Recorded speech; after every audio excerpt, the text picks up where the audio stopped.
Good morning, everyone. The House Committee on Higher Education will come to order. The clerk, please take the attendance. Chair Glanville. Present. Representative Rygans. Present. Colzar. Here. Scott. Present. Burns. Here. Kofia. Here. Hill. Here.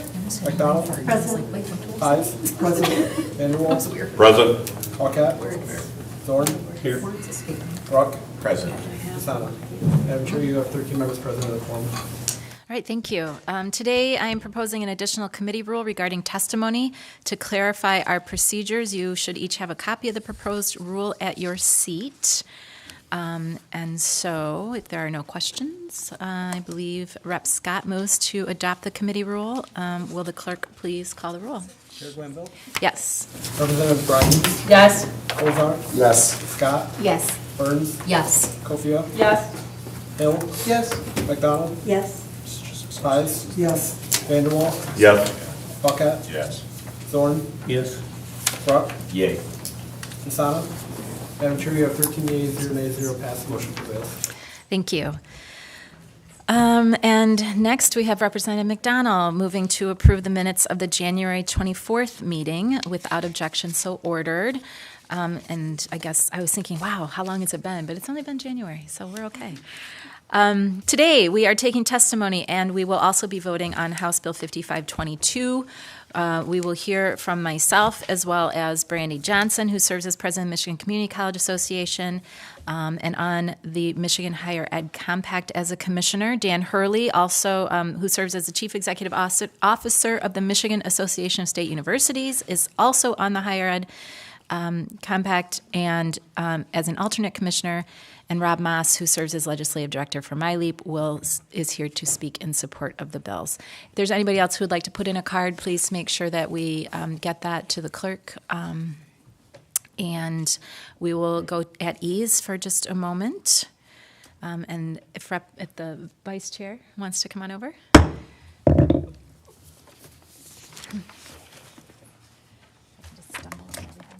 You're good. You got this.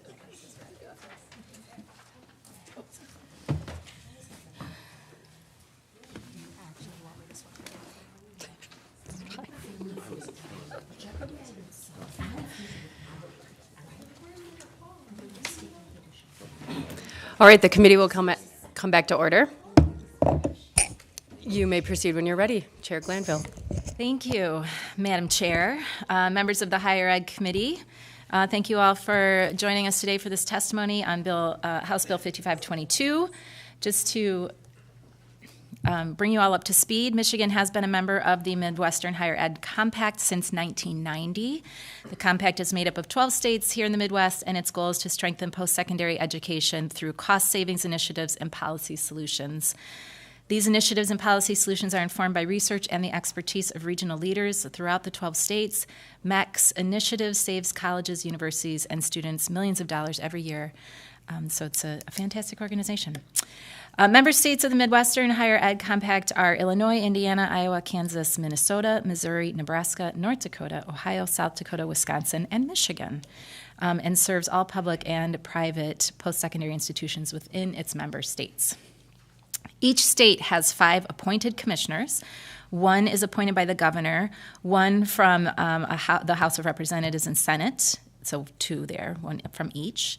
2 other at-large members are also appointed by the governor to serve, and in Michigan, the governor also appoints a non-voting member from the State Board of Education. So currently, the designee from the State Board of Education serves as an advisor to voting members and does not have a vote, so in the decisions made by the state's members, House Bill 5522 would add the director of MyLeap or a designee of the director as an additional advisor to the state's delegation on the Midwest Higher Education Commission. So the addition of this voice from the newly created department will allow our MEC members to be even better informed when working on this compact and participating in the valuable work that it practices. I will now pass this along to some of our other guests to speak more on how this impacts the work that we do. Thank you, Chair Glanville. The committee will go at ease.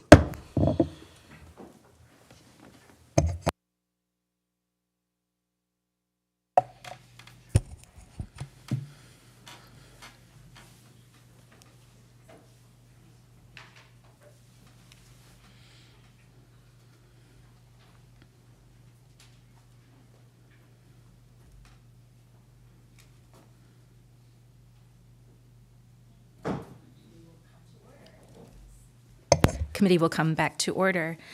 We will now hear from Brandy Johnson, president of Michigan Community College Association, and also a member of the Michigan Higher Ed Compact as a commissioner.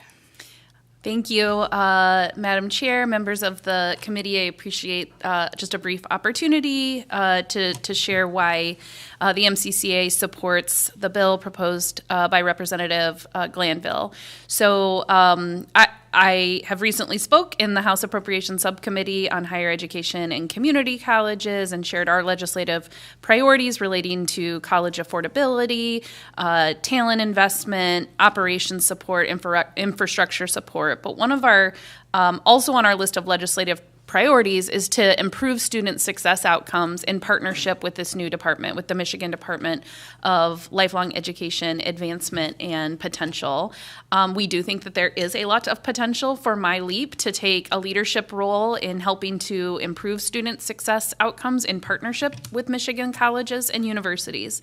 As Representative Glanville mentioned, the Midwestern Higher Education Compact is an organization that strengthens post-secondary education in our member states through cost savings initiatives and policy solutions informed by research and the expertise of regional leaders. To be very clear, I would say the primary responsibility of MEC is the acronym of MEC, is to save really significant dollars for our colleges and universities by functionally buying in bulk with our 11 other states in the compact. By getting contracts with preferred pricing, our colleges and universities are able to use that preferred pricing in their purchasing decisions at the campus level.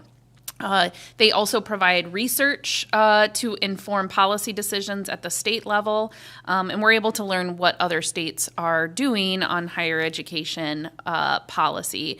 I have served on MEC since 2019 as a commissioner and as an appointee of the governor. The bill would allow the director of MyLeap or her designee to serve in this non-voting alternate role on the MEC board.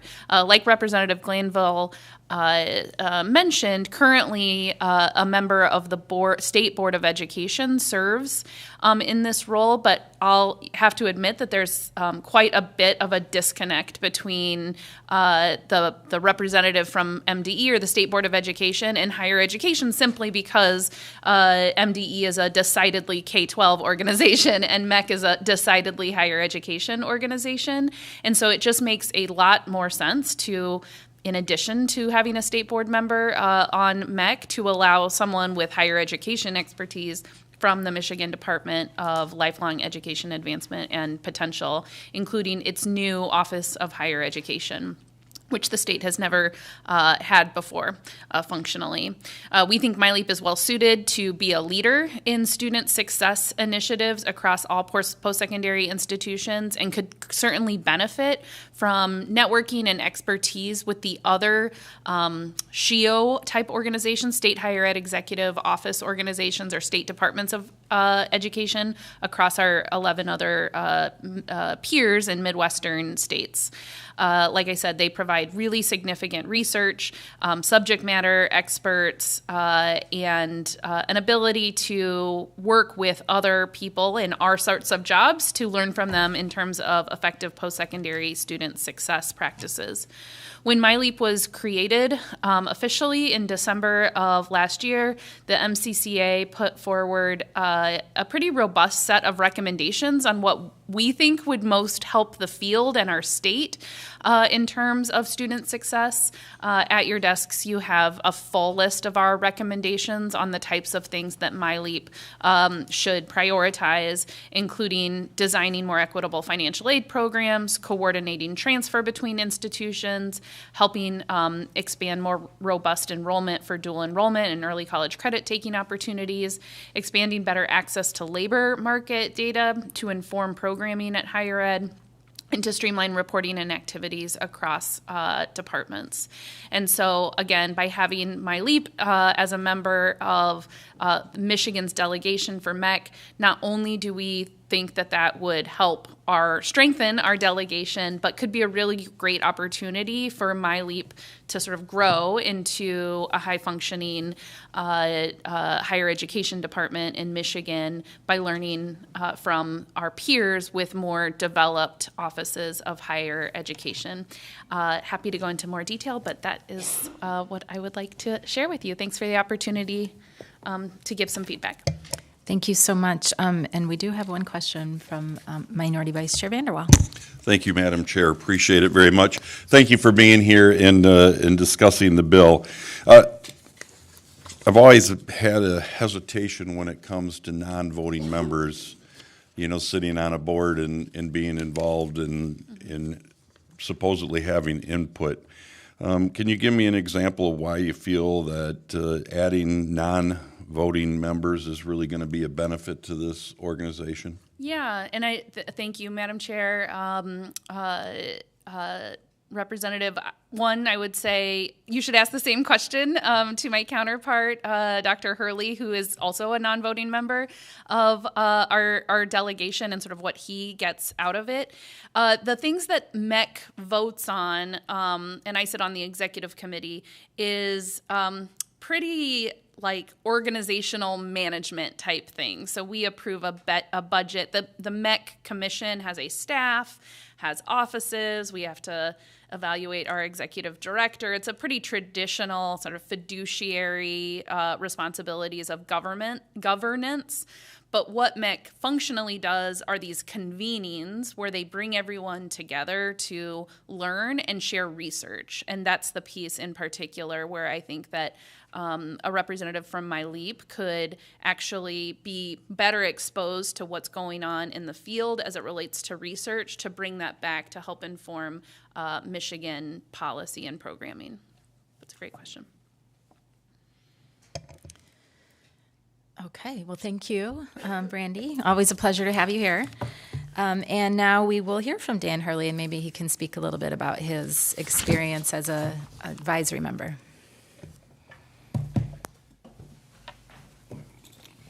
Well, good morning, everyone. Madam Chair, good to see you again. My name's Dan Hurley. Been before you all a few times. I head up the coordinating board that is the Michigan Association of State Universities. So a little context on MEC. I mean, it is one of the nation's 4 regional higher education compacts. It is the youngest one. We didn't have one. And it was a former Michigan state senator who came up with the idea of saying, we need to produce this compact, and got it done around 1990. A fellow by the name of Bill Cederberg. He was a state senator representing East Lansing from 1978 to 1990. He eventually went on to work at Ferris State as the president, and I worked for him. That was my foray into higher ed. As Brandy Johnson said, each of the 4 compacts kind of has a different set of missions. I think the strongest suit for MEC is the cost savings. We spend, I'm going to say $115,000 a year, I think, on the membership. It might be lower than that, but they document very accurately every year the ROI on that, and it's millions of dollars saved by the state in the institutions on that procurement.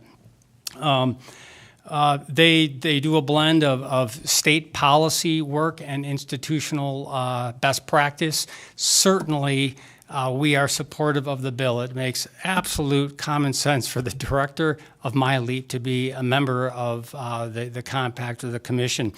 I've been an alternate commissioner for 8 years.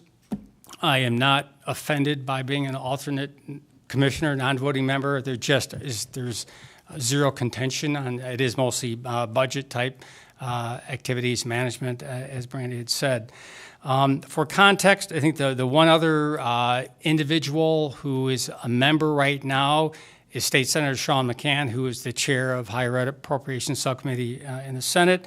And then there are 2 open slots for full vacancies for full commissioners, and then one alternate is open. I would say that I think it was 2 years ago, the chair of the entire compact was David Eisler, the president, former president of MEC. And they do have a very large annual convening each year in November at Summit, Midwestern City. And that's a good venue to learn a lot about state policy. The commission overall is a mix of state legislators from the states, governing and coordinating board leaders, executive gubernatorial branch, executive agency staff, and college presidents. Their website, mhec.org, is a good resource. They have a lot of reports, and they have a really interesting data dashboard if you're looking to compare Michigan on a lot of inputs and outcomes with the other 11 MEC states. So in sum, thank you for sponsoring the bill, and to the others who attached their name to it. We are fully supportive of it. Happy to answer any questions. Thank you. Any questions for Mr. Hurley? All right, and thank you, as always.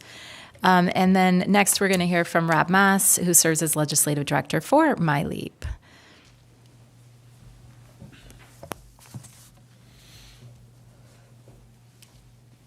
When you're ready. Thank you, Chair and members of the committee. As she said, my name is Rob Maas, the new Legislative Director for the Michigan Department of Lifelong Education, Advancement, and Potential. First week on the job, actually, officially. So I want to first thank Representative Glanville for approaching the department with this legislation. We really deeply appreciate the thoughtful inclusion of our 3-month-old department in these conversations and spaces like the Midwestern Higher Education Compact. I think Dan and Brandy did a great job summarizing the work that MEC does.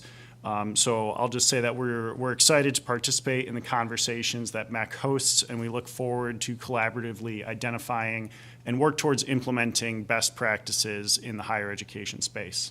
So thank you, and happy to answer any questions. Thank you, and we look forward to having you back for a full presentation on MyLeap. Absolutely. We do have a question, Representative Bruck.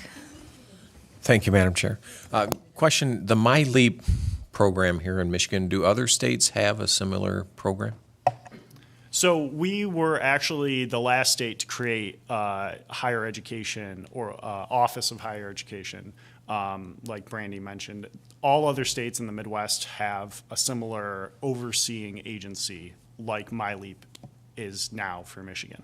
Mm-hmm. And being included as a non-voting member would give you, not you specifically, but your organization would give you guys a better pulse on what's going on for the overall? Yeah, I think it's really about the participation, access to the research that they undertake, and the policy discussions that they have at their convenings and conferences, as has been mentioned. So currently you don't have access to that information? Well, I'm sure they have the data dashboard online, but I think this is about like a more formal participation in those conversations and really making those connections with other state agencies and, higher education leaders. Kind of making you guys a stakeholder, essentially, kind of in that. Yeah. So you're closer to it. Okay, thank you. Thank you, Madam Chair. Any other questions? All right, thank you, Mr. Maas. And so now I will read in cards. We have one from Robert Lefevre at the Michigan Independent Colleges and Universities, not wishing to speak, supporting the bill. And with that, we are going to go ahead and take a vote on the bill today. And Representative Burns moves to report HB 5522 with recommendation to the clerk. With recommendation, will the clerk please take the roll? Chair Glanville? Yes. Representative Reingens? Yes. Colzar? Yes. Scott? Yes. Burns? Yes. Kofia? Yes. Hill? Yes. McDonald? Yes. Pies? Yes. Vanderwall? Pass. Paquette? No. Zorn? Pass. Bruck? Yay. Desana? Madam Chair, you have 10 yeas, 1 nay, 2 pass, the motion prevails. Thank you. And we do have absent members. I will take a motion to excuse absent members. Representative Reingens, moves to excuse absent members. There being no objections, all absent members are excused. And with that, thank you to our clerks, and thanks to all who were here today to provide testimony and witness our committee. And there being no further business before the committee, we will stand adjourned. Thank you.